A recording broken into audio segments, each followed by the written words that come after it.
NANI? Bordel là. Ça va, vous allez pas vous foutre sur la gueule? Sans aucune animosité, et c'est juste pour essayer d'être constructif. D'accord. Hola hola amigos, bienvenue dans Silicon Carnet, votre talk show tech picante en direct de San Francisco. Cette semaine, on vous emmène à nouveau dans les coulisses d'OpenAI. Ils viennent de lever plus de 6 milliards à une valorisation de 157 milliards de dollars. Oui, mais voilà, visiblement, l'argent ne fait pas le bonheur. Greg Brockman, le cofondateur, est sur le point de revenir après plusieurs mois de congé sabbatique et il arrive en plein chaos. Sam Altman a repris le contrôle de la tech chez OpenAI et il a radicalement changé à peu près tout. Et depuis, les départs se succèdent, les luttes internes se multiplient et la concurrence se réveille. Alors, OpenAI est-il au bord du gouffre? C'est la question qu'on se pose cette semaine. On va aussi parler des élections américaines qui approchent à grands pas et la bataille pour la victoire a lieu bien évidemment online. Elon Musk affronte Jessica Alter dans cette bataille numérique. Musk soutient Trump en faisant tourner la machine à billets, tandis qu'Alter mobilise les électeurs pour Harris avec des stratégies digitales super rodées. On va les décortiquer, on va en parler cette semaine dans Silicon Carnet.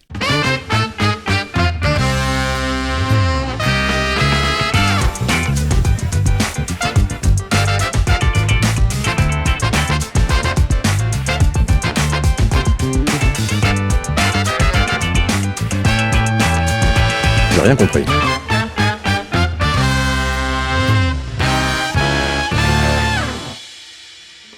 Cette semaine, à mes côtés dans Silicon Carnet, c'est sa rentrée, Seb Coinon, l'ex-journaliste tech qui est devenu leveur de fonds. Salut Seb. Salut Carlo, salut tout le monde. On est super content de te retrouver dans Silicon Carnet. Et puis j'ai Hélène Leperson, la Miss 51 comme j'appelle. Elle est Corporate Venture chez Convivialité Ventures, c'est le fonds corporate de Pernod Ricard.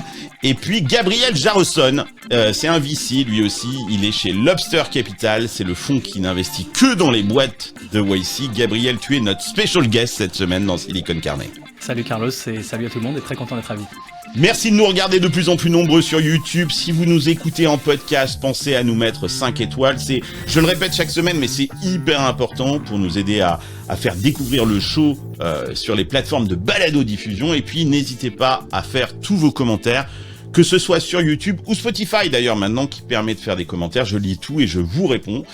Et si vous en avez marre des réseaux sociaux et des trolls, rejoignez l'Hacienda, c'est la communauté des fans de Silicon Carnet. Ça se passe sur WhatsApp, on a un WhatsApp privé, on discute tous les jours de sujets tech et les débats sont passionnés. On est entre gens bien, loin de l'ambiance toxique de X ou de LinkedIn. L'abonnement coûte moins de 15 € par mois, donc c'est un no-brainer, comme on dit ici dans la Silicon Valley. Puis on a un nouveau petit jeu dans Silicon Carnet, vous le connaissez pas encore, Hélène et Seb. Ça s'appelle le mot qui pique. Donc on choisit un mot chaque semaine. Cette semaine, c'est Gabriel qui a choisi. Ça sera le mot saucisson. Donc voilà. Allez. Si quelqu'un prononce le mot saucisson pendant cet épisode, bien vous le laissez dans le commentaire qui a prononcé le mot saucisson dans l'épisode de Silicon Carnet cette semaine et à quelle minute. C'est très important avec les secondes et tout. Et si vous avez la réponse, le premier d'entre vous gagnera 1 an d'abonnement à l'Hacienda. Donc le mot qui pique cette semaine, saucisson, c'est parti. Qui veut du travail? Pas moi, je suis bien au soleil.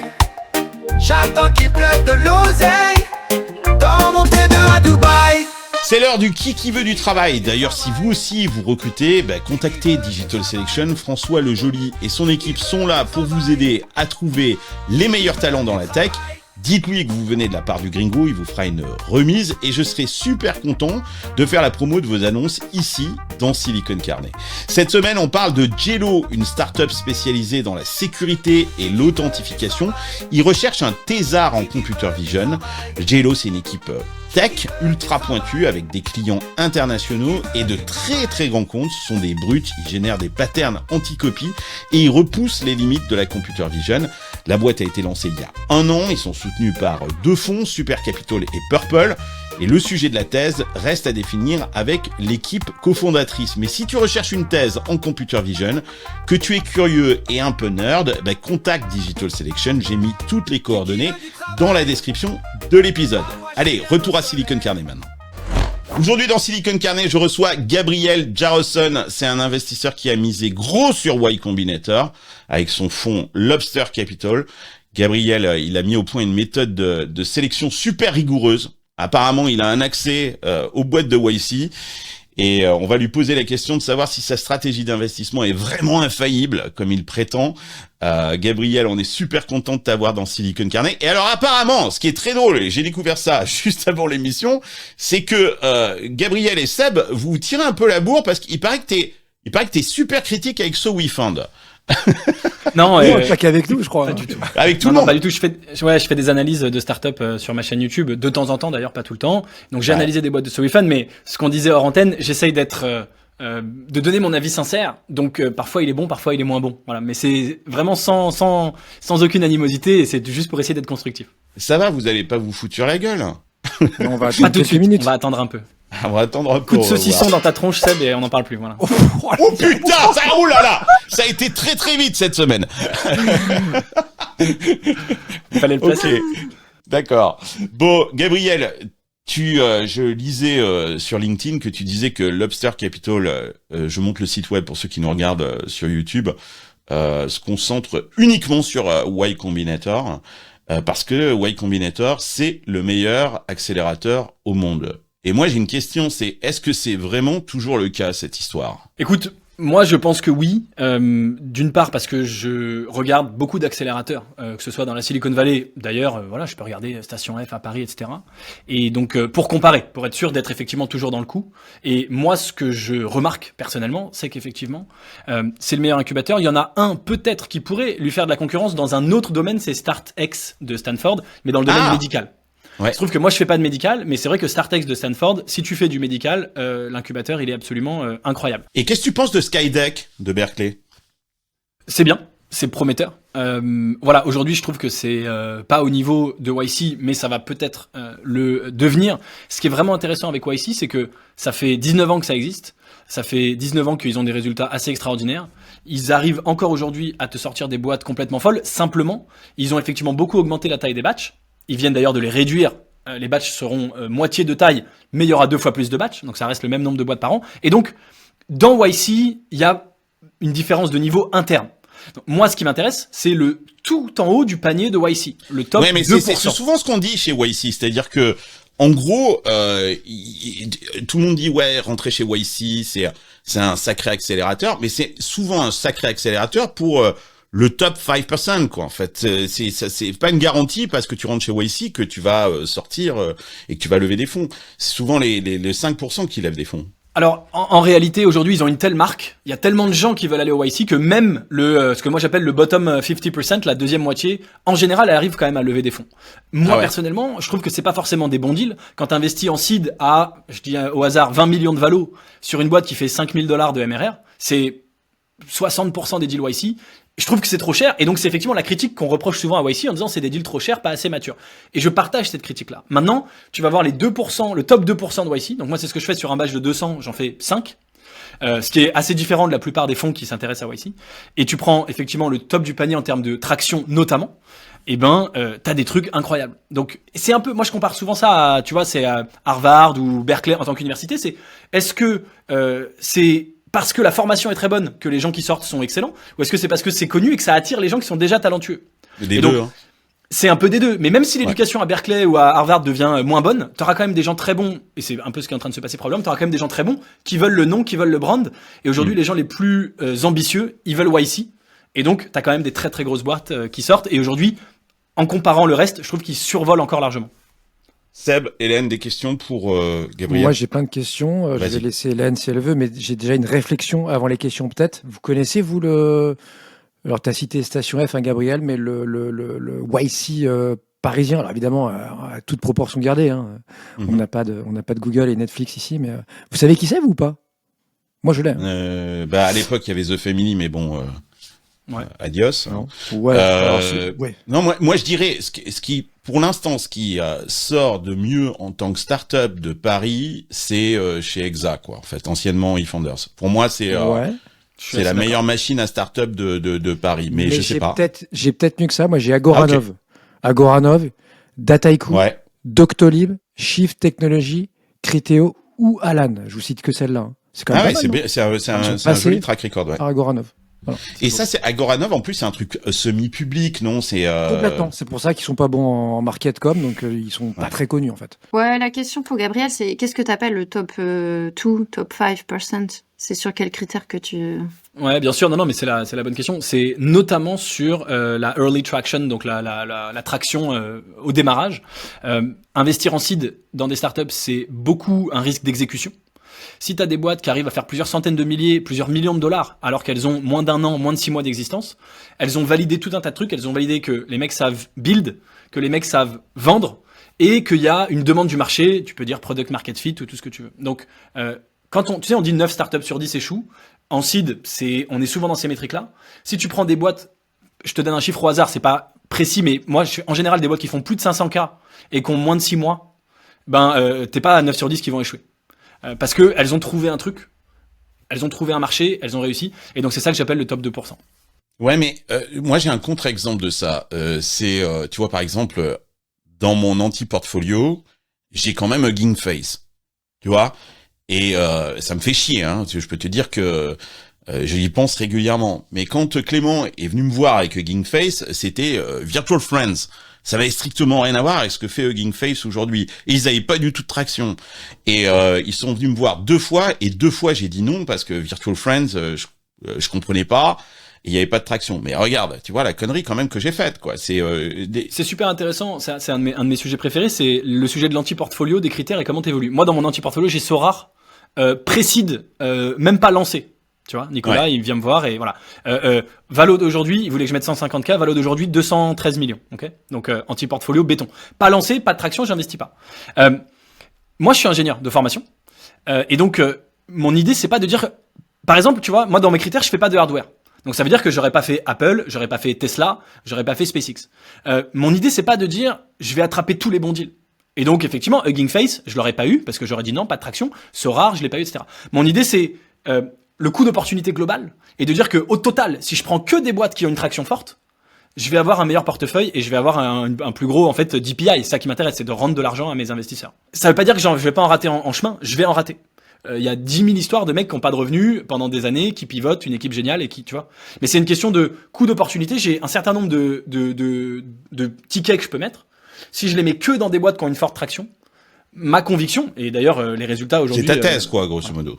Ouais. C'est ma thèse, exactement. Mais elle est basée, je trouve, sur des faits assez intangibles, tu vois, d'une réalité mathématique et économique, en tout cas selon moi, si le mec il vend déjà et qu'il a trouvé son marché, il a plus de chances qu'un gars qui vend pas. C'est ma thèse. Ouais, mais donc en fait, ça veut dire que le fondateur ou la fondatrice, ça t'intéresse pas énormément. Si, bien sûr. Si. Attention, ça c'est mon critère sur lequel je suroptimise, c'est celui-là. Maintenant, alors de toute façon, pour faire 500K en moins de 6 mois, en général, t'es pas une bille. Mais j'ai d'autres critères, et tout en haut de cette liste des autres critères, il y a bien sûr l'équipe, les fondateurs. Alors YC, c'est jamais le ou la, c'est les. Enfin, très rarement. Mais bien sûr, il faut une équipe extraordinaire. On va pas se mentir, hein, monter une boîte qui fait plusieurs millions de CA, ou n'importe où dans le monde pour n'importe qui, c'est très difficile. Donc il faut des gens super bons. J'enregistre cette semaine un numéro spécial en partenariat avec ce podcast génial qui s'appelle Clé de voûte, qui parle de product development. J'embrasse David. On va faire un numéro spécial ensemble. On va enregistrer en studio à San Francisco et il y aura Nicolas Dessaigne a priori qui sera avec nous. Et Nicolas, il est à fond avec toutes les boîtes de YC. Il y a une vraie French Mafia au sein de YC. Tu as un accès privilégié à ces Frenchies, toi, Gabriel, ou tu t'en fous, c'est pas un critère? Je m'en fous. En vrai, c'est pas un critère. C'est même plutôt un anti-critère parce que le problème des Français, c'est qu'ils viennent de France et que la France, c'est un trop beau pays et que quand on est Français, on a tendance à avoir envie de rentrer en France. Et il y a énormément de Français qui finissent par... Et déjà que je me fais incendier parce que je fais du French bashing toutes les semaines, les gens me disent... Ah non, je suis en train de dire que la France, c'est un trop beau pays. Je suis en train de dire que la France, moi, c'est tellement génial. Moi, je les récupère sur Tech 45, je suis très content. Voilà. Néoplante, Finari, Lago, ils sont tous passés chez moi. Et Exactement. T'as pas fait Lago? Non, j'ai pas fait Lago, j'ai pas fait Finari, j'ai pas fait tout ça. Ils ont tendance à rentrer en France parce que la France c'est un trop beau pays, on y vit bien, on y mange bien, etc. Et effectivement, en France, tu t'encanailles un petit peu. La vie est douce, la vie est belle, et t'as pas la même. Et l'écosystème est sympa. Le champagne coulait à flot jusqu'à présent. Bon, ça va se tarir, hein, visiblement. Mais je comprends ça. Et tu sais, j'ai une théorie là-dessus. Le complotisme, c'est vilain. les mecs qui rentrent chez YC, c'est souvent des saumons qui ont déjà remonté le courant en France et ils arrivent dans la Silicon Valley et ils se rendent compte que il va falloir remonter encore le courant parce que ils sont un nobody ici dans la Silicon Valley. Alors souvent ils reviennent en France parce qu'ils se disent non mais attends, j'ai pas remonté le courant 2 fois. Et c'est ce qui m'est arrivé aussi. Ouais, ça t'est arrivé aussi toi? Moi, mon histoire, c'est que je suis arrivé à YC parce que j'investissais en France et je me dis, mais je veux chercher du meilleur deal flow. Et donc, je commence par me dire Silicon Valley. Et une fois Silicon Valley, je me dis YC. Donc, j'ai monté étage par étage. Quand je suis arrivé dans la Silicon Valley, moi, j'avais donc mon club, à l'époque, Léonis Investissement, avant de monter mon fonds, Lobster. Et en France, j'étais pas tout à fait nobody. J'étais pas Sébastien Coinon, tu vois, hein. J'étais bien en dessous. Mais, j'étais pas nobody. T'arrives dans la Silicon Valley, tu es nobody. Donc, effectivement, il faut recommencer de zéro. Bon. Ouais. Alors cette semaine, on se pose la question de savoir si OpenAI est au bord du gouffre. Greg Brockman, c'est le cofondateur de OpenAI avec Sam Altman. Bon, c'est une star dans la Silicon Valley, on ne le présente plus. C'est lui qui est derrière les innovations de OpenAI, que ce soit ChatGPT 4 ou le modèle de raisonnement Strawberry dont on avait parlé notamment dans une précédente émission de Silicon Carnet. Alors il est de retour. Il avait pris quelques congés sabbatiques. Visiblement, il était au bord du burn-out. Vous aviez suivi ça? Moi, ça m'avait paru très bizarre cette histoire de Greg qui s'en allait. Je pensais que moi perso, je pensais qu'il ne reviendrait pas. Je pensais que c'était une sorte de sortie par la petite porte de derrière. Mais non, finalement, il est parti il y a 2-3 mois et voilà, il revient. Gabriel, tu t'en penses quoi de ce retour de Greg chez OpenAI? Ou plutôt ce départ. Comment tu avais interprété le départ de Greg à l'époque? Moi, je pensais comme toi que c'était une façon discrète de dire bon, voilà, il revient alors que les autres rats quittent le navire. Moi, ce que j'ai lu, c'est que il y a une clause dans le contrat OpenAI Microsoft qui dit que s'ils atteignent le AGI, ils peuvent, en gros, Microsoft n'est plus actionnaire, ils récupèrent toute l'equity, et que Microsoft il y a une clause dans le contrat. En disant, le jour où OpenAI devient AGI, donc Artificial Global Intelligence, donc c'est supérieur à l'intelligence humaine, etc. Alors le contrat avec Microsoft est annulé, on récupère toutes nos actions. Et donc apparemment Altman est en train de brandir le truc en disant nous arrêtez de nous embêter, sinon on y est presque, etc. Et ce serait pour ça que tout le monde se bat, qu'on a eu les départs en tout cas là ces dernières semaines. Donc le retour dans ce contexte-là, alors peut-être c'est pure spéculation, c'est ce que j'ai lu. Dans ce contexte-là, est-ce qu'il vient avoir une voix, donner son avis, essayer de contrôler Altman ou participer à la bataille légale? Je ne sais pas. Ouais, c'est vachement intéressant ça. Greg, c'est un peu un emmerdeur, hein. C'est un génie absolu. Mais quand j'ai quelques potes qui bossent chez OpenAI, je les citerai pas bien évidemment puisqu'il revient là, Greg, mais ils me disent c'est un génie. Mais bon, le mec est pas facile à vivre. Bosser avec Greg, c'est quand même une horreur. Il code, c'est une machine, mais il documente rien de ce qu'il fait. Il te fait des changements dans le code sans prévenir personne. Bon, c'est un peu une diva, Hélène, hein, chez ce Greg chez OpenAI.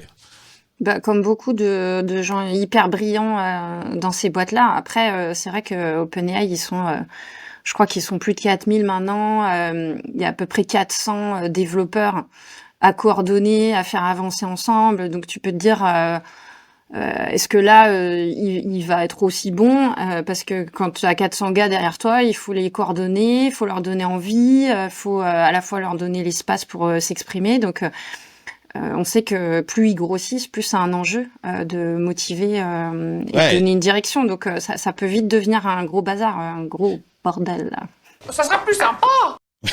Non, parce qu'on parle beaucoup des départs de chez OpenAI, mais ce qu'on dit pas aussi, c'est qu'il y a des centaines de personnes qui rentrent chez OpenAI, ils sont très actifs en termes de recrutement, et effectivement, dans le lot, il doit y avoir tout un tas de divas et de gens très très impressionnants, très talentueux, qui ont envie de jouer un rôle chez OpenAI. Seb, ton point de vue là-dessus? Ça a du bon de les quitter. Certains reviennent, donc on va en parler et on en parle déjà. Il y a ceux qui étaient partis, vous en aviez aussi, vous l'aviez évoqué sur ton podcast, Carlos. Je pense à ceux qui ont monté, c'est quoi, Anthropic, c'est ça, avec Claude, le modèle Claude. Donc, tu vois, ça a du bon. Après, justement, je te retourne la question. Si tu as des potes qui y travaillent, moi, j'en ai croisé qui y avaient bossé il y a quelques années, donc ça a dû changer depuis. C'est quoi l'ambiance? Parce qu'à 4000, bon, ça commence à être gros maintenant. C'est juste, ça bosse dur. Ceux qui partent, c'est pour des questions de pouvoir, des questions de pognon, ou carrément, ils en ont fait une boîte toxique, parce qu'ils vont quand même fêter leurs 10 ans, donc c'est quand même pas tout jeune. C'est pas vieux, mais c'est pas tout jeune non plus. Gabriel, je peux répondre à ça, mais Gabriel, t'as des échos, toi, de l'intérieur? Pas énormément. Donc vas-y, prends. Moi j'ai pas eu beaucoup de. Après, non, ils signent pas. tous un Ouais, vas-y, NDA. Hein. Non, mais ils signent tous un NDA. Donc en fait, quand tu en rencontres ici, ils te disent, à part être très amis avec eux, ils vont te dire, je peux pas t'en parler. Ah, même en off comme ça, Carlos? En off, moi j'ai essayé de sortir des verres du nez, mais des gens que je connaissais pas. Hein. Donc quand tu les connais pas, évidemment, ils te disent, non, j'ai signé un NDA, je te dirai rien.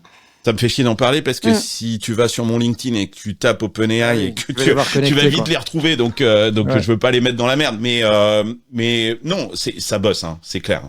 Chez OpenAI, c'est pas une boîte où les mecs se tournent les pouces, ils sont tous en train de bosser. Tu veux dire qu'ils sont des pas aux malades. 35 heures? Ah non, ils sont pas aux 35 heures. Visiblement, ça bosse très dur et c'est un peu le chaos en interne. C'est intéressant parce que en fait Sam Altman il a essayé avec le départ ses départs de réaligner ses leaders derrière lui malgré ses départs quelque part il y est arrivé. Alors il l'a fait un peu à la Elon Musk. D'ailleurs je rappelle que Elon Musk c'est le modèle de Sam Altman. Même si là ils sont en froid, enfin c'est surtout Elon Musk qui est en froid avec Sam, mais je pense qu'il est dans un modèle managérial à la Elon Musk qu'il adore et il est arrivé malgré tout avec ses départs à réaligner les gens autour de sa vision. Moi ce qui m'inquiète c'est que Greg il a sa propre vision, c'est-à-dire que quand on regarde Altman c'est le stratège, c'est le mec qui vraiment a été capable de positionner et d'aligner OpenAI vers quelque chose d'absolument incroyable, avec une croissance absolument folle. Alors que Brockman, et je le dis peut-être parce que les gens ne le savent pas forcément, notamment en Europe, c'est pas du tout... c'est le mec qui est là pour prendre des décisions difficiles. C'est le mec qui est capable de trancher. C'est un peu le pirate dans le duo. Altman, en fait, c'est plus le diplomate, et Brockman... donc là, il y a du chaos. Brockman revient, on va rajouter une sorte de Littlefinger dans l'équation. Donc il risque d'y avoir encore plus de chaos. En fait, il y a deux forces contraires qui s'opposent. C'est que t'as d'une part ces boîtes-là, et c'est un peu comme les gens qui viennent travailler chez Musk, chez SpaceX, notamment chez Tesla, ça attire des gens effectivement ultra talentueux parce que t'es la boîte la plus connue sur ce secteur et donc tu veux venir changer le monde. Et effectivement, des gens ultra talentueux, t'en as beaucoup qui sont des divas, qui codent n'importe comment, mais qui sont des espèces de génies incompris, etc. En face, t'as toute cette politique interne, plus ou moins toxique, je suis sûr que tu as des niveaux, et une valo qui explose à 150 milliards, t'as énormément de gens qui disent, attends, moi, j'ai un copain VC à New York qui me dit que il a un ami à lui qui a rejoint OpenAI il y a moins d'un an, il y a 10 ou 11 mois, et il est ressorti juste avec ses shares, il se barre, il a pris 50 millions de dollars. Wow. Tu sais, le salaire moyen, c'est 950 000 $. Chez OpenAI? Ouais. Waouh.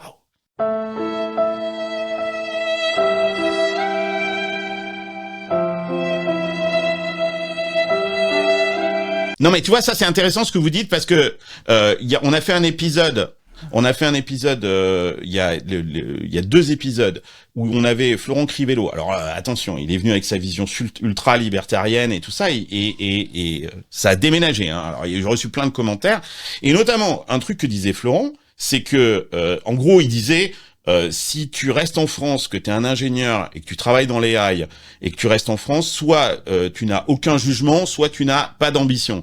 Parce qu'il disait, il y a des salaires dans la Silicon Valley qui sont tarés, et il disait qu'un ingénieur senior dans la Silicon Valley, dans le domaine de l'AI, gagnait entre 400 et 500 000. Là, vous êtes en train de dire que le salaire moyen chez OpenAI, c'est 950 000. Donc c'est encore... Et tout le monde est tombé dessus sur Florent en disant, non, c'est pas vrai, c'est pas 450. Ben si, la preuve, chez OpenAI, en tout cas, c'est beaucoup plus même. Ouais, et t'as les shares, et effectivement, si t'as parié sur la bonne, si ta boîte elle fait rien, tes actions elles valent rien, mais si t'as parié sur OpenAI, t'es rentré, la boîte valait 5 milliards, aujourd'hui elle en vaut 150, en l'espace de quelques mois, ça donne des trucs qui font tourner la tête, quoi. Mais c'est vrai que tu te dis comment tu drives une boîte comme ça, parce que t'as des gens extrêmement brillants, mais comme tu le disais, Carlos, il y a le Sam qui est plutôt sur la partie stratégie, storytelling, parler aux investisseurs. T'as Brockman qui est sur la partie technique, qui a certainement énormément de conviction sur où est-ce que ça doit aller. T'as les gens qui sont là pour l'argent. T'as les gens qui sont là pour le projet. Et t'as Microsoft. Ouais. Et donc en fait, il faut faire cohabiter tout ça. Ça me semble effectivement explosif. Mais ce qui est intéressant aussi dans ce que dit Gabriel, c'est que en fait, t'as plus d'incentive à partir qu'à rester. C'est ça qui est dingue, parce que ce que tu dis là, Gabriel, c'est que le mec, il rentre, tu prends des stocks, 11 mois plus tard, t'as vesté peut-être une partie, mais pas l'intégralité de tes stocks, mais même en vestant une partie de tes stocks, tu prends 50 patates, quoi. T'as aucun intérêt à rester, quoi. Et c'est aussi de leur faute de dire, on lève à une valeur de 150 milliards. Ils incentivent tous ces mecs-là à partir. Ouais. Et donc c'est pour ça qu'ils recrutent beaucoup, c'est que t'as un turnover de fou, avec, comme le dit Hélène très justement, une boîte qui doit être compliqué à gérer vraiment. Avec déjà tout seul, il galère. Là, t'as Microsoft qui vient rajouter son. Enfin, ça doit être. Et maintenant, t'as Nvidia, parce que Nvidia vient d'arriver dans la dernière levée de fonds. Un des principaux investisseurs, c'est Nvidia. Ils ont échappé à Apple, et donc là, il va y avoir encore un autre agenda. Nvidia, il a un autre agenda que Microsoft. Seb, ces histoires on parle beaucoup de ces tensions entre cofondateurs. Et ces départs, on pointe du doigt OpenAI aujourd'hui, mais rien de nouveau. On a déjà vécu ça dans d'autres startups avant. Évidemment, t'as eu en d'autres temps Kalanick, tu vois, chez Uber. Ouais. Alors pour d'autres histoires, la comparaison s'arrêtera là.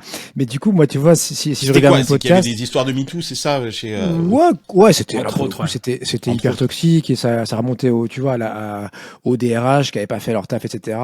D'ailleurs, ouais, rappelez-vous que MeToo, contrairement à ce qu'on croit en France, a démarré dans la tech il y a une petite dizaine d'années. Ici, tout le monde est persuadé que c'est le cinéma, etc. Mais ça n'a rien à voir. Enfin, ça n'a rien à voir. C'est parti d'abord dans la tech et dans des abus qui avaient été pratiqués par chez les VC notamment. Exactement.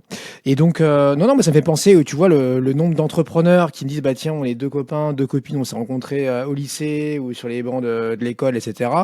Au début, je regardais ça un petit peu, bon, ok, super, mais en fait, c'est vrai que bien connaître les gens avec qui tu pars, c'est capital. J'ai même eu d'ailleurs coup sur coup là en 8 jours 2 couples. Je sais pas s'il faut conseiller ou pas. Donc à la ville et au boulot, homme-femme, enfin mari épouse et co-founder. Mais c'est vrai que bien se connaître. Alors tu vois, là, si on revient sur OpenAI, ils étaient, je sais plus, 10 ou 11, je crois, au départ. Si on inclut Musk et compagnie, aujourd'hui, il en reste quoi? 2, peut-être 3 avec ton Greg qui est de retour. Il y a Greg qui revient, pas énorme, il en reste 2, quoi. C'est ça, ouais.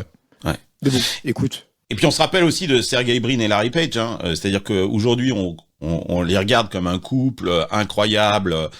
Mais il y a eu des tensions énormes entre Sergey Brin et Larry Page. Ils étaient pas d'accord, hein. Ils étaient en conflit tous les deux. Donc effectivement, rien de nouveau là-dessus. Et alors, il y a un autre phénomène aussi. On n'a pas encore parlé de Murati, l'ex-CTO de OpenAI qui est parti. Il y a un autre incentive aussi, c'est que ces cofondateurs, non seulement ou même les employés, gagnent de l'argent en partant, mais en plus, ils peuvent lever de l'argent sur le marché, ce qui fait d'ailleurs le bonheur des investisseurs, mais aussi d'NVIDIA. NVIDIA adore ça, parce que quelque part, chaque fois que tu crées une nouvelle startup, t'as besoin de remonter une infrastructure et de revendre des H100, quoi. Donc c'est assez drôle. Et là, on a visiblement la rumeur est confirmée. Murati, alors moi j'avais lancé une thèse. Le complotisme, c'est vilain. Murati, vous allez voir, on va la retrouver chez Apple ou chez Google.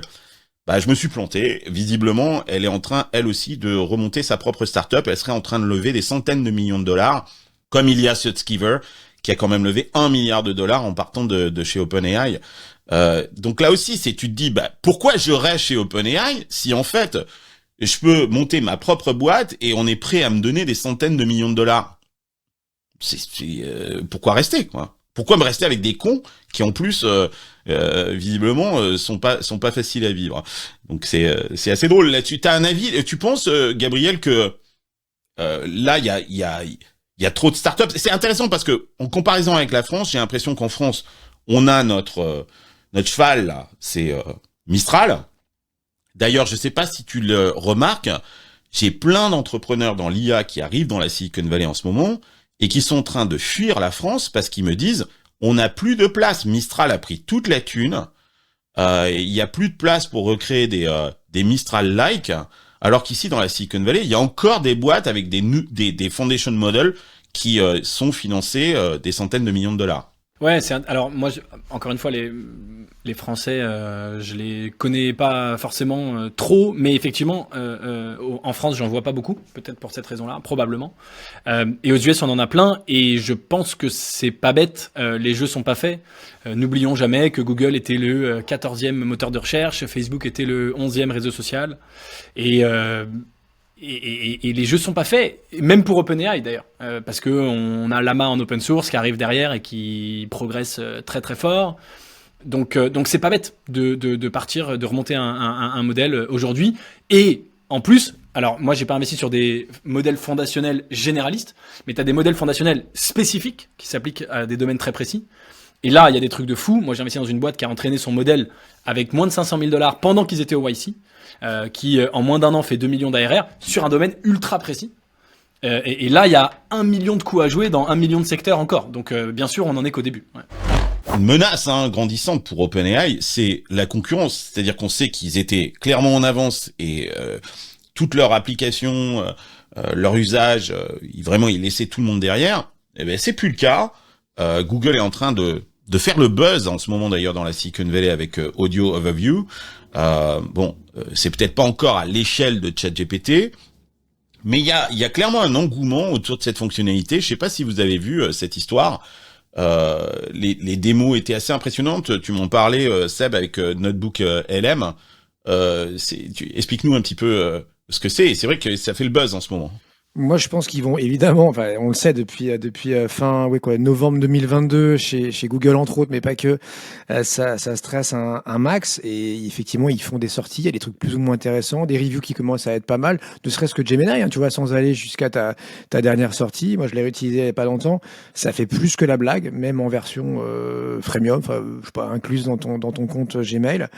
Donc et puis les scale-up, tu vois, tu disais tiens en France les mecs font la gueule, mais je pense qu'en Europe ça a aspiré, enfin les quelques levées ont aspiré beaucoup d'argent. Il reste pas grand chose pour les autres. Il y a Mistral, c'est vrai en France, mais tu as aussi c'est quoi en Allemagne, Aleph, je crois, Aleph.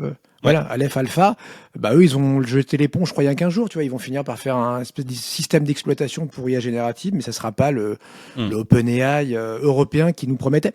Donc oui, la concurrence pour OpenAI, maintenant, elle va être américano-américaine, t'as raison, faut regarder du côté de Google. Apple, tu l'as pas dit tout à l'heure, mais en l'évoquant, ils ont fait une espèce de U-turn, ils devaient mettre dans le dernier tour d'OpenAI, finalement, ils ont décidé de pas y aller. Donc on sait pas ce qui nous prépare, mais...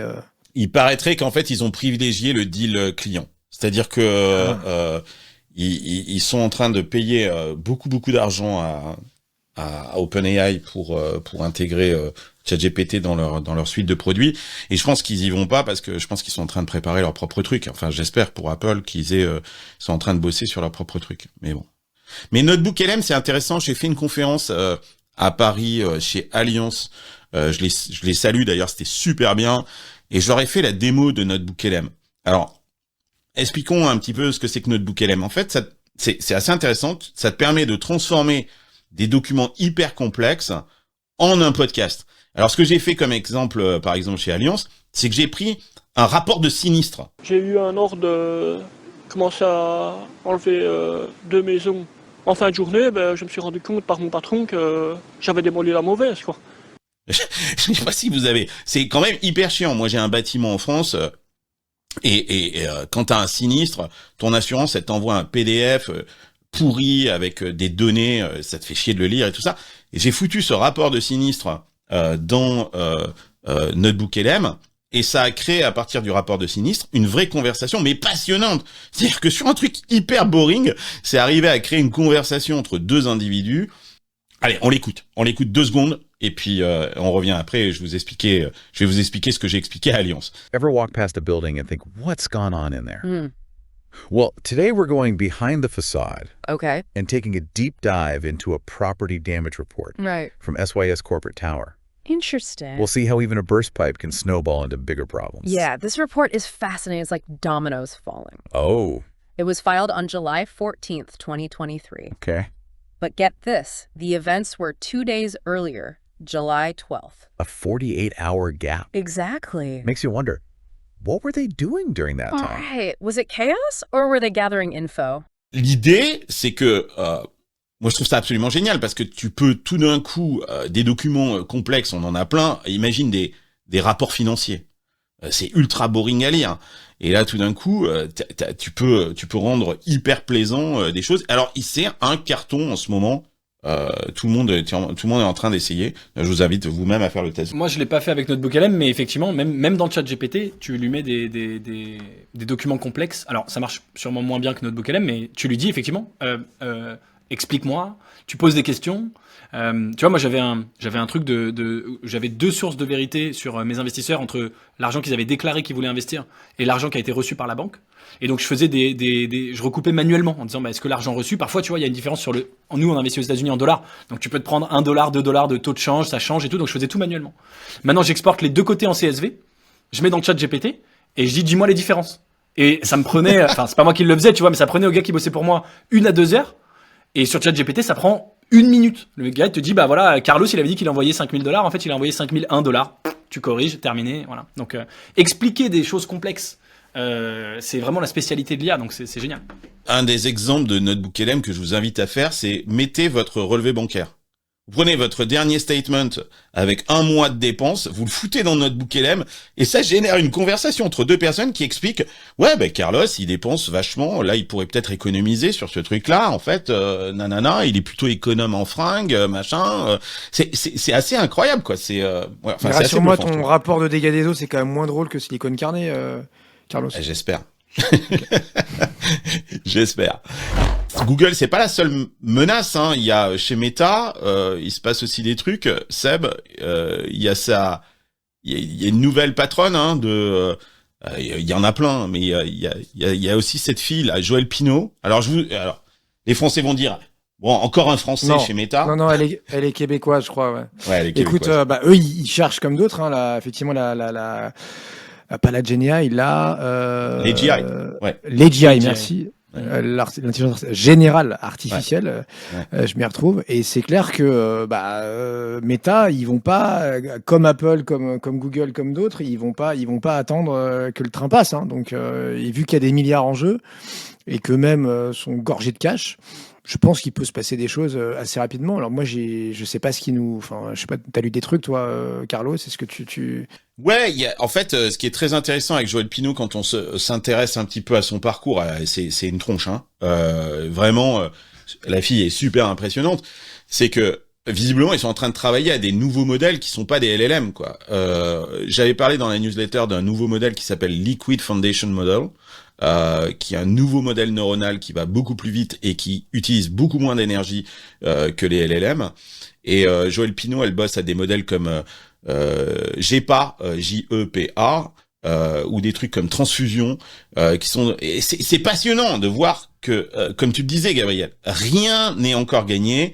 Même, tout le monde parle des LLM, mais même la structure même des LLM, c'est pas gagné, quoi. Il y a la recherche continue. Il y a des nouveaux modèles qui apparaissent tout le temps. Ouais.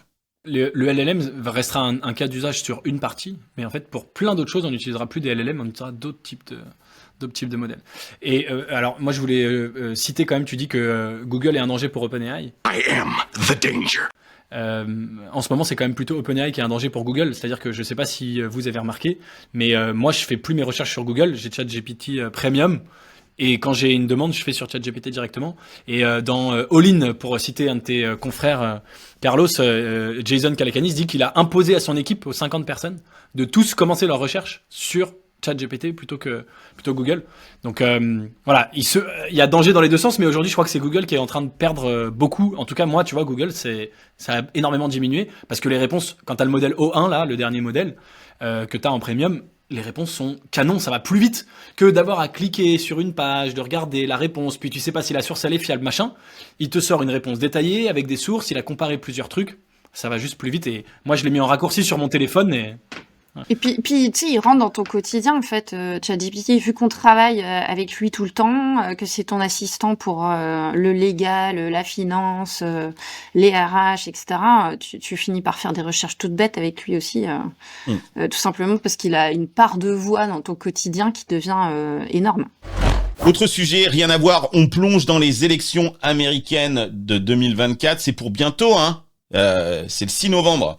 Alors je suis pas certain d'ailleurs qu'on saura on connaîtra le président le 6 novembre, parce que les élections américaines se font, il y a le vote public, il y a le vote, et après il y a les grands électeurs, donc et je pense que ça va être tellement serré, je sais pas ce que vous en pensez, mais je pense que là c'est loin d'être gagné, hein.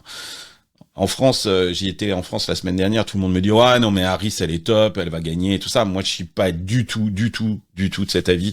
Quand on vit aux US, je sais pas ce que t'en penses, Hélène. Complètement, non, c'est hyper serré. Enfin, si tu regardes, ne serait-ce que tous les sondages, hein, ils sont quand même. Alors, il y en a qui donnent Harris gagnante, mais la plupart sont très serrés.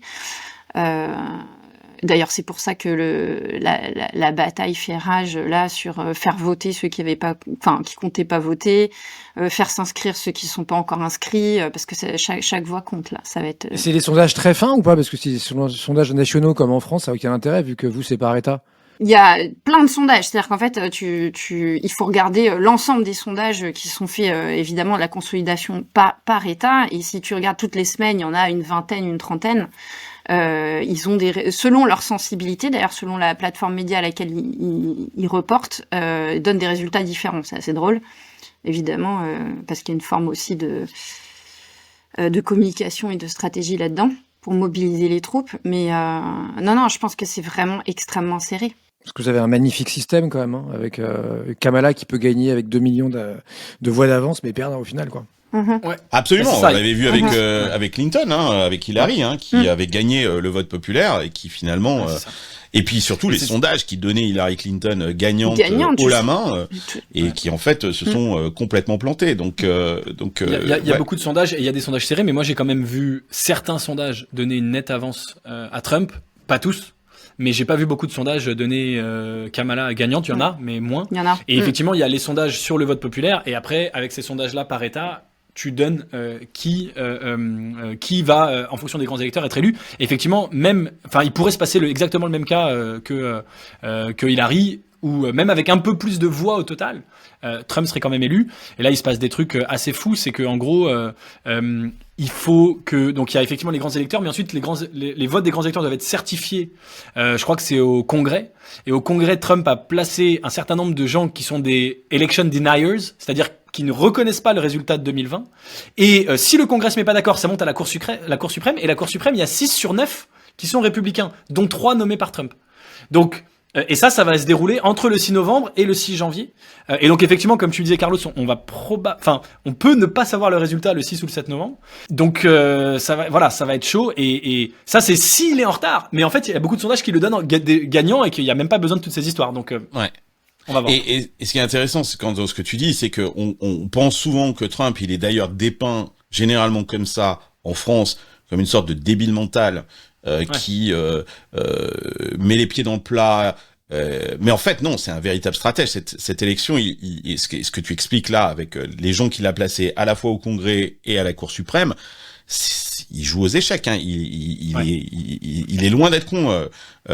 C'est pas juste faire du buzz online et essayer de récupérer des voix online. Il a mis l'appareil républicain à son service. Ouais, exactement. Il a vraiment utilisé à fond la partie stratège, que ce soit au Congrès et à la Cour suprême, et ça va lui être effectivement très utile. Moi, je voulais qu'on revienne ensemble sur quelque chose de très intéressant, c'est que, bien évidemment, on le sait, ça fait déjà depuis un petit bout de temps que les campagnes, les élections américaines se jouent énormément online. Et là, on le voit, et c'est très intéressant, on est passé à un truc incroyable, avec beaucoup de fake news d'ailleurs, et l'utilisation des médias sociaux à fond. On a d'un côté un Musk qui hésite pas à investir des millions pour soutenir Trump et essaye d'influencer l'élection avec des campagnes digitales massives, et notamment avec sa plateforme X. Mais on a, du côté de Harris, et on le voyait moins, un nouveau PAC qui s'appelle Tech for Campaigns, qui est mené par Jessica Alter. Je suppose qu'en France, les gens ne la connaissent pas. Tu vas nous expliquer, Hélène, qui est cette Jessica Alter, et qui est en train de faire un boulot absolument incroyable sur des campagnes digitales hyper rodées. Moi, je suis rentré dans le détail de ce truc-là. Ça marche incroyable. Et c'est qui cette Jessica Alter? Bah écoute, elle vient du monde des startups. Elle a bossé dans le privé. Elle a dirigé le développement commercial chez Bebo. C'est un réseau social qui avait été acquis par AOL en 2008 pour plus de 800 millions de dollars. Elle a fondé Founder Dating. C'est un espèce de LinkedIn en fait pour C'est entrepreneurs. le French Founders américain, quoi. Grosso modo, c'est ça, ouais. Ouais. Voilà. Et elle a un MBA de Harvard spécialisé. En fait, elle est vraiment à la croisée du monde de la tech et du business. Et elle a voulu s'investir il y a quelques années et a donc cofondé cet organisme pour gérer les campagnes politiques numériques des démocrates, que c'est très clairement orienté pro-démocrate. En fait, elle fait appel à des volontaires, des experts qui veulent donner de leur temps et de leur argent pour faire gagner les démocrates. Et ils mettent en place des campagnes extrêmement élaborées, avec pas mal d'argent, des KPI. Enfin là, on est vraiment sur du funnel classique qui mène pas à un panier d'achat, mais qui mène à un vote. Et alors on explique, hein, les PAC, c'est des comités d'action politique. Hein, c'est ça, c'est l'argent de ces campagnes électorales aux États-Unis. Ils viennent essentiellement pas des partis, mais il y en a aussi, mais surtout de ces PAC qui sont des sortes de boîtes complètement indépendantes et qui lèvent de l'argent. Voilà, qui lèvent de l'argent auprès de gens très riches, mais pas simplement aussi de Monsieur Tout le Monde. Ils font des pubs qui cartonnent avec des acteurs. Il y a Chris Pine. On va regarder une de ces pubs. Là, je vous le montre. Ils font, c'est assez intéressant de voir qu'ils payent en fait des gens, hein, des créateurs, des influenceurs, tout un tas de mecs comme ça pour faire des campagnes hyper virales, notamment sur TikTok. D'ailleurs, j'ai découvert là-dedans. Est-ce que vous étiez au courant? Moi, c'est là que je me dis que je suis un boomer, hein, vraiment. Voulez-vous empêcher votre ordinateur de se mettre en veille prolongée à l'avenir? Ben oui. Non. Mais vous êtes au courant de cette histoire de cet hippopotame là, de ce bébé hippopotame, enfin Moudingue? J'avais déjà vu vite fait. Ouais. Vous l'aviez vu ça?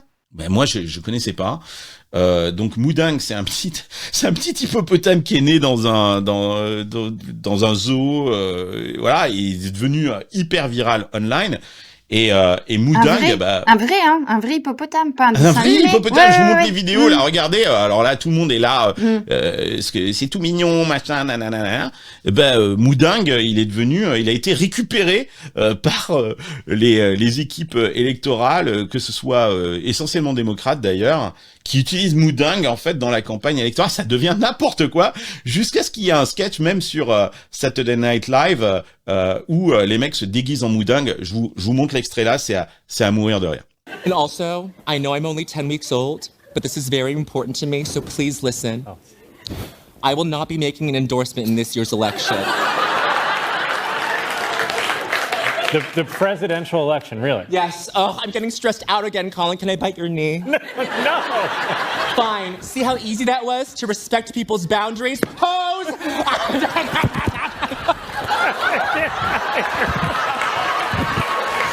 Historiquement, les gagnants des élections américaines ont toujours été ceux qui avaient le plus gros budget, tout simplement. Donc en fait, ceux qui sont capables de mobiliser le plus d'argent pour payer les campagnes, et notamment digitales, il y a une corrélation directe avec l'élection. Les deux seuls qui ont gagné l'élection sans avoir un budget supérieur, je crois que c'était Clinton face à Bush. Et Abraham Lincoln.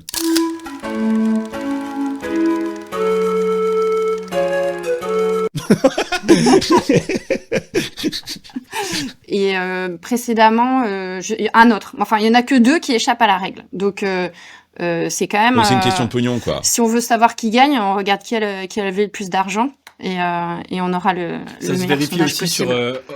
à tous les niveaux des élections aux États-Unis, les gouverneurs, les maires, etc. Ça se vérifie. C'est pas du 100%, mais c'est écrasant. Je crois plus de 90% des plus gros budgets gagnent ces élections aux US. Ouais. Le père Musk, il balance quand même des gros des gros trucs conspirationnistes sur à la fois le vote par correspondance, mais aussi le vote en Californie, où là il a expliqué que les élections allaient être volées. Ce que les gens ne comprennent mal en France, c'est que bien évidemment tout le monde a compris le risque d'un Trump, mais il y a une pensée aux États-Unis comme quoi les démocrates sont en train de voler la démocratie aux États-Unis.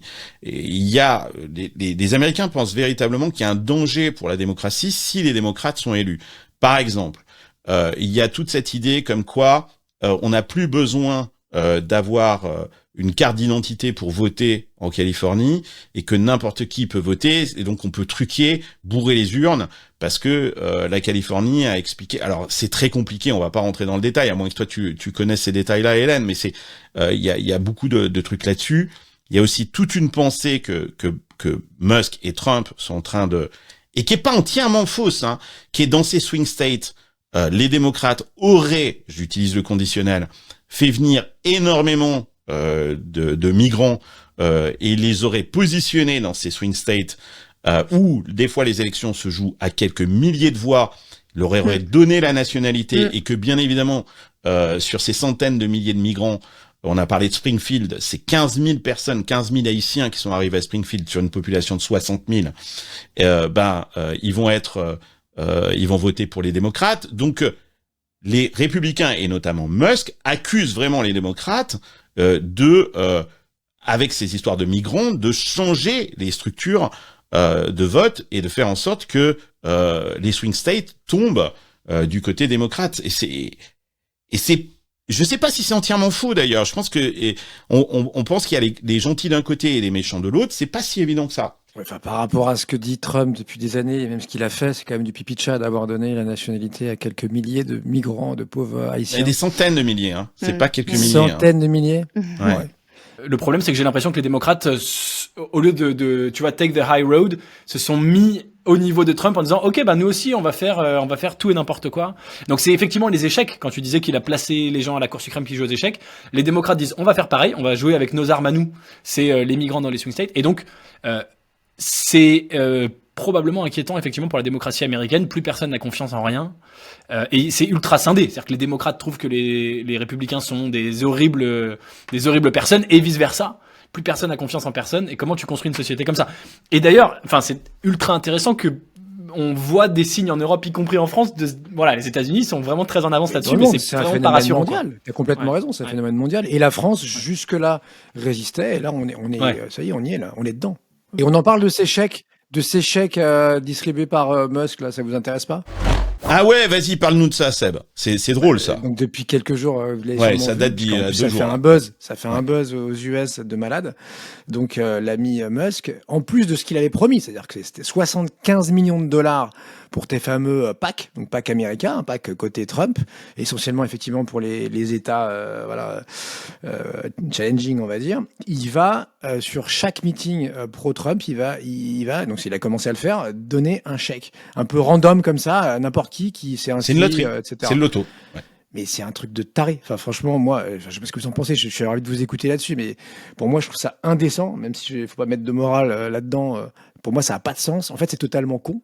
Mettre 1 million et que tout le monde regarde l'heureux élu, tu vois, comme si effectivement il faisait une loterie, parce qu'on sait ce qu'il veut derrière. En plus, lui, c'est que Trump gagne effectivement, mais dans cette logique qui est moins d'État, moins de charges, tu vois, il est passé de Californie au Texas. Alors je sais plus, je pense c'est avec Tesla sur le headquarter, mais au-delà de ça, tu vois, il veut moins de redistribution, il veut plus de liberté d'expression, ça on le sait.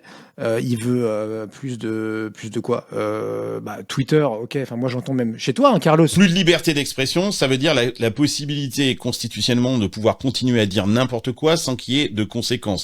Et donc du coup de manipuler effectivement les élections. Il transforme ça dans une sorte de quête sauf que moi je suis pas d'accord avec ça. On l'entend depuis des mois, notamment chez toi, mais ailleurs aussi, que Twitter se porte mieux avec 80% d'employés en moins. Excuse-moi, mais pour moi c'est pas ça. Les annonceurs se sont barrés. Il y a plus aucune modération. C'est plus un réseau, tu vois. C'est devenu. Ouais, mais ça tient, ça marche, ça roule. Il y a continue d'y avoir des usages. Le produit s'est pas effondré. Ah, mais ça quoi. roule, ok. Mais, le produit s'est pas effondré, mais je veux dire, il y a plus de modération, il y a du fake news en veux-tu en voilà. C'est pas un truc que tu voudrais que tes gamins regardent, quoi, tu vois. C'est regardable. Et les enjeux pour Musk, qui sont colossaux au-delà de l'idéologie. Je pense que Musk, il est en train, c'est une question de business. Vous regardez comment est-ce que Musk est impliqué finalement. Il a besoin de l'État. Musk, tous ses business reposent sur l'État. Il nous a montré, on en a parlé la semaine dernière, ces robotaxis. Le seul frein aujourd'hui à la mise en œuvre de ces robotaxis, c'est la réglementation.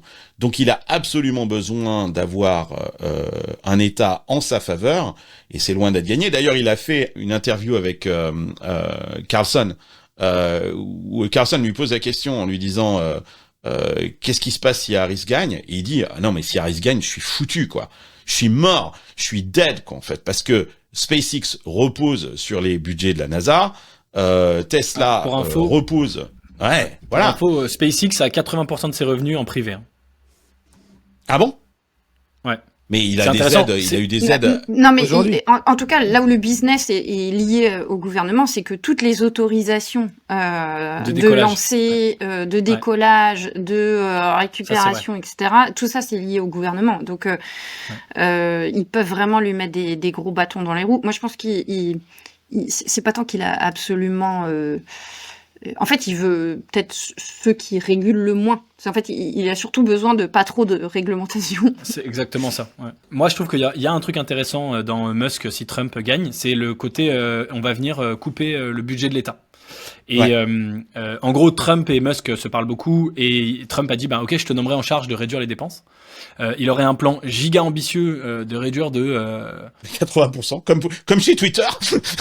Non, pas 80%, mais il a dit plus de 10% par an. Mais ce qui est énorme pour colossal pour un truc aussi gros que l'État américain. Ouais. Et ce que disait Musk, et là-dessus c'est vrai, on peut pas le nier, qu'on soit pour Trump ou pas, c'est que c'est une chance qui arrive une fois dans une vie. De pouvoir faire ça, que les États-Unis, encore une fois comme la France, sont de plus en plus endettés et que ça va pas s'arranger, et que bientôt on pourra seulement payer les intérêts de notre dette, on pourra même plus rembourser notre dette. Et c'est la même chose en France, et c'est ultra effrayant, personne n'en parle. Aux États-Unis, heureusement, on en parle un peu, mais les démocrates n'en parlent pas. Et Trump, lui, il en parle, et il a dit je nommerai Musk, qui est effectivement le spécialiste qui a fait ça chez Twitter. Donc cost killing. Voilà, cost killing.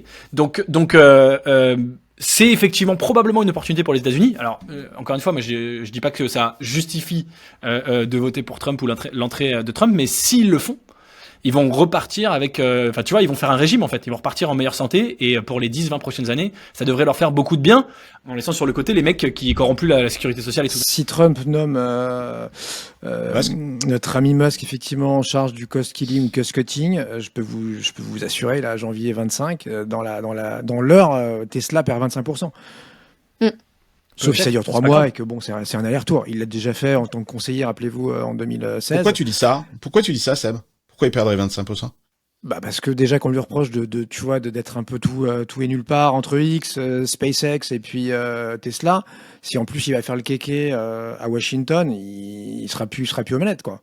Alors ce qu'on aime chez lui, c'est qu'il tienne le truc. Sans parler des conflits d'intérêt, t'as raison.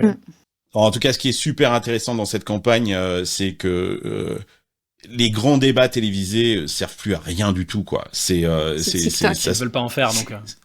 Et ils veulent pas en faire pour une raison, parce qu'ils savent très bien que ça, c'est plus un danger qu'autre chose. Et je me mets à la place des grands journalistes et des grandes chaînes de télé. Elles ont complètement perdu la bataille. C'est-à-dire qu'avant, c'était comme un Super Bowl, le débat télévisé entre les candidats. Et aujourd'hui, c'est dingue. Plus personne n'en a rien à faire de ces débats télévisés, et tout se passe effectivement sur Instagram et sur TikTok. Bon, écoutez, on fera peut-être une émission spéciale sur les élections américaines. On n'a pas fini d'en parler entre le 6 novembre et le 6 janvier. Je pense que il faudrait que j'invite des experts en politique là-dessus pour parler de ça. Ça sera super intéressant. Gabriel, merci d'être passé par Silicon Carnet. Qu'est-ce qu'on te souhaite là? Il y a un nouveau batch de YC qui arrive? Écoute, ouais, je viens d'oversubscribe mon fonds, donc très content, et maintenant il faut le déployer. Donc il y a un nouveau batch avec un démodé le 4 décembre, mais les bons investissements seront probablement faits juste avant. Donc voilà, puis c'est tous les trimestres maintenant, donc ça va m'occuper un peu. Seb, Hélène, merci d'être passé par Silicon Carnet. On se retrouve très bientôt. Alors qu'est-ce qui se passe? Le prochain Silicon Carnet, ça va être ce numéro spécial enregistré à San Francisco avec nos amis de chez Clé de voûte, podcast que j'adore. Il y aura Jean Lafleur de Airbyte qui sera là. Il y aura Nicolas Dessaigne, le cofondateur de Algolia, qui sera aussi là. On va parler de product, de development et de la différence entre la France et les US quand il s'agit de fabriquer des produits. Ça va être passionnant. Et puis, on vous a préparé aussi une émission assez drôle où en fait j'ai enregistré cette émission à Paris et je me suis fait hijacker l'émission. C'est Damien Douany, un des chroniqueurs de Silicon Carnet, qui m'a piqué l'émission. Et on a fait un anti-Silicon Carnet, ça s'appelle Silicon Carnage, et on vous la présentera dans 2 semaines. C'est à mourir de rire. Donc voilà, Damien est devenu le gringo de l'émission, et ça sera dans 2 semaines. Entre-temps, n'hésitez pas à vous abonner à la newsletter de Silicon Carnet. Rejoignez-nous dans l'Hacienda pour discuter avec nous. On a mis au point un truc incroyable dans l'Hacienda, c'est qu'on utilise maintenant l'intelligence artificielle, et il y a un membre de l'Hacienda, Arthur Benamou, qui un petit génie, qui a interfacé WhatsApp avec ChatGPT, qui récupère toutes les conversations de WhatsApp et qui arrive à faire un compte rendu hebdo de toutes les conversations et elles sont nombreuses dans l'Hacienda. Et donc je vais publier ça dans la newsletter de Silicon Carnet aussi. Et si vous voulez venir participer aux conversations avec nous, ça se passe dans l'Hacienda. Voilà. Voilà, c'est fini. Merci beaucoup. Hasta luego, amigos. Bye bye. Ciao, ciao. Ciao, ciao. Ciao, ciao.